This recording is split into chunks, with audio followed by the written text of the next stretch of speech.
Seorang pria kelahiran Jepara menjadi orang Indonesia pertama yang mengenyam pendidikan di negeri Belanda. Ikut terlibat dalam pemberitaan mengenai Perang Dunia Pertama dan dipercaya sebagai salah satu juru bahasa di Lembaga Dunia Liga Bangsa-Bangsa.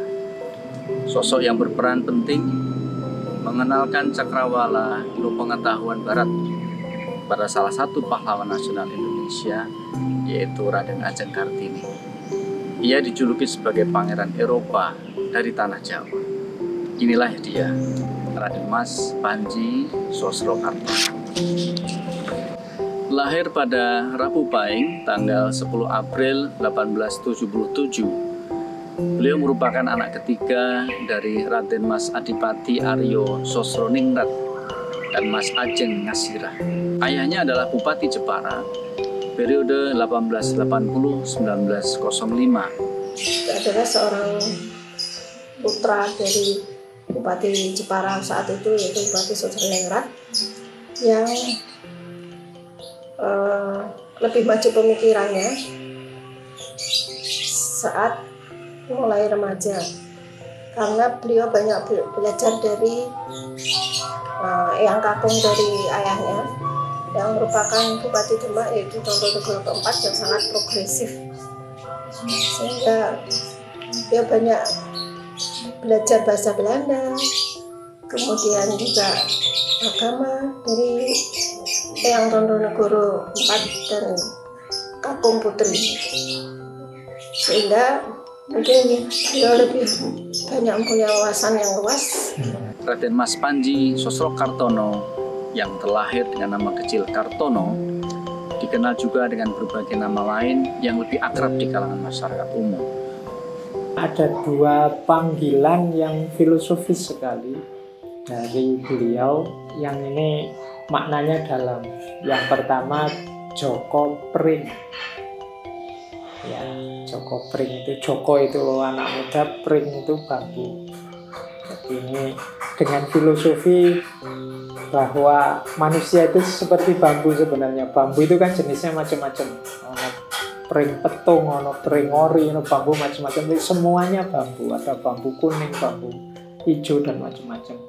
Nah, Joko Pring itu menunjukkan bahwa kesetaraan antar manusia, tapi dia punya semangat anak muda. Joko Pring. Juga istilah mandor klungsu. Mandor klungsu itu, mandor itu kan bagian pengawas. Klungsu itu isinya biji asem. Jadi disebut mandor klungsu karena biji asem ini kan calon nanti yang jadi asem. Asem itu buah yang manfaatnya banyak untuk manusia. Maka disebut mandor klungsu, berarti beliau ini tugasnya ngomong, mandor, ngawasi biar bibit-bibit manusia yang unggul ini memang benar-benar berbuah jadi unggul. Kemampuan Sosrokartono dalam mengenyam ilmu pengetahuan membuatnya mendapatkan restu dari Adipati Aryo Sosroningrat untuk melanjutkan pendidikan ke negeri Belanda. Setelah lulus dari Hogeschool Semarang tahun 1897, Sosrokartono melanjutkan pendidikannya di jurusan Teknik Sipil Polytechnische School di kota Delft. Namun, Sosrokartono tidak tertarik dengan jurusan tersebut dan pindah ke jurusan sastra dan kesusastraan timur di Universitas Leiden Belanda pada tahun 1908. Kecerdasan dan kepandaian Sosrokartono di bidang filsafat nampak pada penguasaan bahasa Yunani dan Latin, sehingga ia dapat lulus ujian dengan waktu yang cepat pada tahun 1901. Saat Perang Dunia Pertama meletus di benua Eropa, Sosrokartono ikut andil sebagai jurnalis perang untuk surat kabar terbitan Amerika Serikat, The New York Herald Tribune. Salah satu liputannya yang paling fenomenal adalah perundingan antara Jerman dengan Prancis yang dilakukan di dalam gerbong kereta yang berada di hutan pedalaman Prancis. Saat kembali ke Indonesia, Raden Mas Panji Sosrokartono mulai mengabdikan diri kepada masyarakat Indonesia. Salah satunya dalam bentuk pengajaran tentang makna hidup. pengembangan karakter, dan penguatan spiritual dan batinnya sebagai upaya untuk memerdekakan manusia menuju kemanusiaan, bahkan dari belenggu penjajahan. Beliau melihat bahwa bangsanya itu sangat menderita. Menderita itu tidak hanya menderita, maksudnya sakit bukan, tetapi dalam hal kesejahteraan, dalam hal kepandaian, dalam hal sosial itu sangat menderita. Kalau menurut saya mungkin langsung beliau berkeyakinan untuk meninggalkan semua keduniawian itu dan ingin membantu sesama. Pada saat sekarang ini, ajaran Raden Mas Panji Sosrokartono diamalkan, dikenal, dan diabadikan dalam berbagai bentuk. Salah satunya oleh Sujiwo Tejo dalam sebuah lagu yang berjudul Sugih Tanpa Bondo. Sugih tanpa bondo, digdaya tanpa aji, terima mawi pasrah, sepi pamrih tepi ajre. Sugih tanpa bondo, digdaya tanpa aji, terima mawi pasrah, sepi pamrih tepi ajre. Langgeng tanpa. Kalau sugih tanpa bondo sendiri itu kalau diterjemahkan dalam bahasa Indonesia itu kaya tapi tanpa harta. Itu bisa dimaknai pertama sebenarnya kaya atau tidak kaya itu urusannya batin kita, urusannya rasa kita. Tidak harus ada benda fisiknya yang banyak terus kita disebut kaya.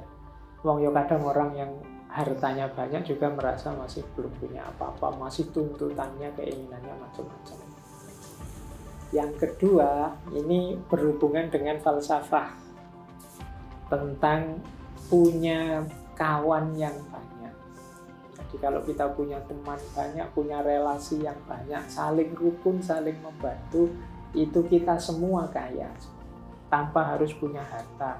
Karena apa? Dengan banyaknya teman ini, kalau saya pas butuh A, saya tidak mampu, saya tidak punya. Teman yang B ini mampu dan punya, itu bisa membantu. Tergantung orang menerjemahkan kata atau kalimat Mbah Sosrokartono itu yang penuh dengan makna. Dan dalam keadaan seperti apa orang membaca itu. Jadi bukan hanya secara singkat Mbah Sosrokartono membuat kata-kata yang indah, tapi penuh dengan makna, dan mungkin tidak semua orang bisa memaknai kata-kata Mbah Sosrokartono itu sendiri. Jadi kalau kita lihat beberapa buku, beberapa data yang berbicara tentang ajaran-ajarannya Mbah Sosrokartono itu, pencapaian spiritualnya, pencapaian sucinya itu sejauh mana itu. Jadi kalau saya semua orang akan mungkin pendapat itu akan berbeda. Itu kalau mungkin orang awam seperti saya, sugih tanpa bondo itu, kaya itu bukan hanya berarti sebuah harta, tapi mungkin ilmu, pengalaman, pendidikan itu dan lain-lain. Itu pun saya nggak tahu apa yang dulu dipikirkan oleh Mbah Sosrokartono waktu menulis atau merangkai kata-kata yang indah itu. Istilah sugih itu kan kaya. Itu tadi, kaya itu tidak hanya berupa materi saja, Mbak. Jadi gini, kadang kita banyak teman, itu juga dibilang sugih atau kaya. Makanya kita kalau korelasikan dengan ajaran agama apapun sebenarnya, silaturahmi itu salah satu sarana untuk menuju yang kita katakan Mbah Sosrokartono sugih itu tadi. Jadi walaupun Mbah Sosrokartono udah kemana-mana ya, ke keliling itu, balik ke sini juga dia bisa mendefinisikan, itu menurut saya ya, definisi sugih itu seperti apa, atau kaya itu sih. Termasuk tadi misalnya menang tanpa ngasorake juga. Kalau ibarat menang secara fisik, sebenarnya tidak ada istilah menang dan kalah. Jadi semua itu sama derajatnya gitu loh. Itu sih menurut saya sebagai saya menerjemahkan apa yang dibilang Mbah Sosro Kartono sebagai warga Jepara seperti itu gitu. Memperhatikan sesama. Ya. Mungkin dengan tidak perlu materi ya, cuma kita bantu tenaga atau apa gitu sudah menolong sesuatu, menolong untuk membawa misalnya sakit ke rumah sakit itu sudah sesuatu yang salah satu dari keinginan beliau seperti itu ya. Kemudian juga menjadi orang yang sederhana, hidup sederhana maksud saya, tidak bermewah-mewah sekalipun punya, tapi tidak harus ria gitu, ya. Tidak usah pamer-pamer ke dan lain-lain, yang sederhana saja, seadanya sama Dio, hidup saanane sama Dio, tidak ngayah-ayah untuk mendapatkan sesuatu ya. Kalau memang sudah diparingi sama Allah untuk rezeki ya, kita manfaatkan sebaik mungkin, tapi tidak terus buat curang atau korupsi dan lain-lain seperti itu. Ya, kalau bisa urip seadanya itu kan tidak ada korupsi Pak. Arah filosofinya ke arah batin, jadi ke arah kebatinan. Kebatinan itu bukan berarti anti materi, tapi tidak materialistik. Tidak materialistik itu tidak mendewakan materi, tidak apa-apa serba materi. Jadi materi itu hanya diambil secukupnya saja, dia cuma pendukung untuk kita berjalan ke dalam menuju diri.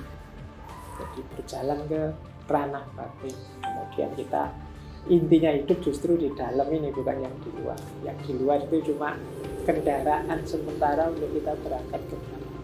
Makanya pemenuhan fisik itu kan secukupnya saja. Biasanya kalau dalam berarti makan ya secukupnya saja, kemudian apapun diambil secukupnya saja. Kalau berlebihan nanti malah jadi bahaya, jadi merusak.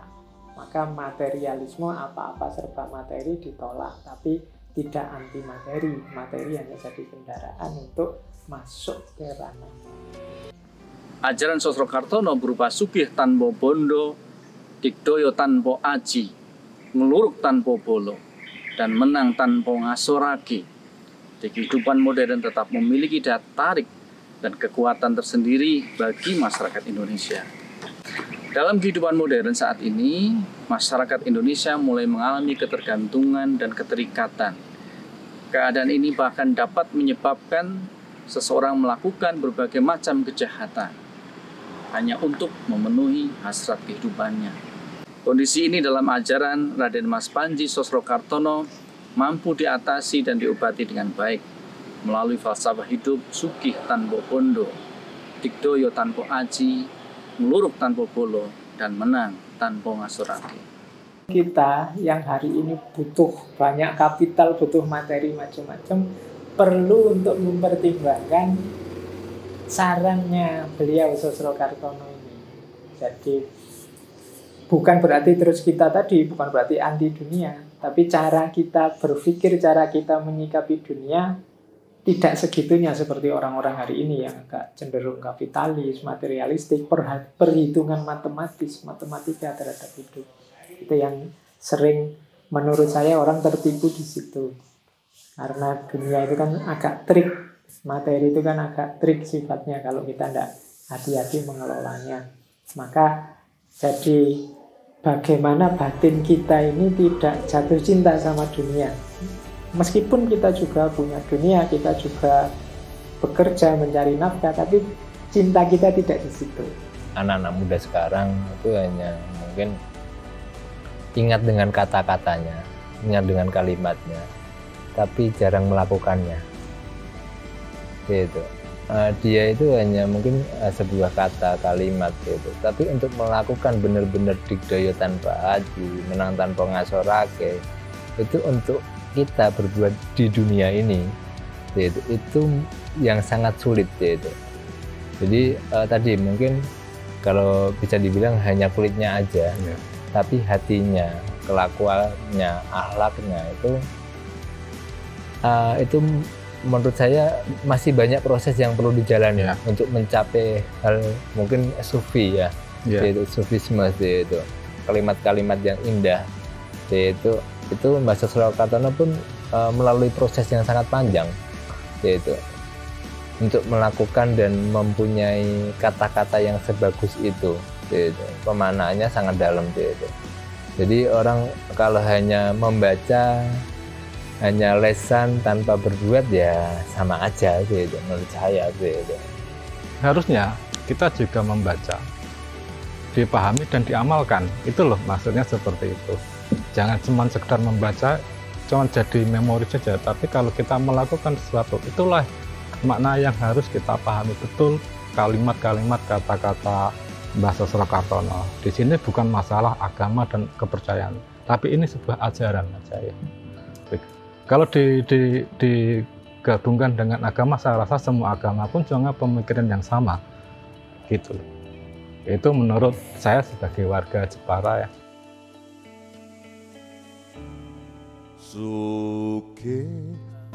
Setelah mengidap sakit selama 7 hari di usia yang ke-75 tahun, Raden Mas Panji Sosrokartono wafat. Raden Mas Panji Sosrokartono meninggal pada Jumat Pahing tanggal 11 Jumadil Awal 1372 Hijriah yang bertepatan dengan 8 Februari 1952 pukul 11.50. Beliau dikebumikan di pesarian keluarga Sito Mukti di Kudus, Jawa Tengah. Meski Sosrokartono telah meninggalkan kita, namun ajarannya akan tetap ada dan menjadi tauladan bagi kita semua. Tanpa seneng anteng mandeng sugeng jeneng langgeng tanpa susah tanpa seneng anteng mandeng sugeng jeneng.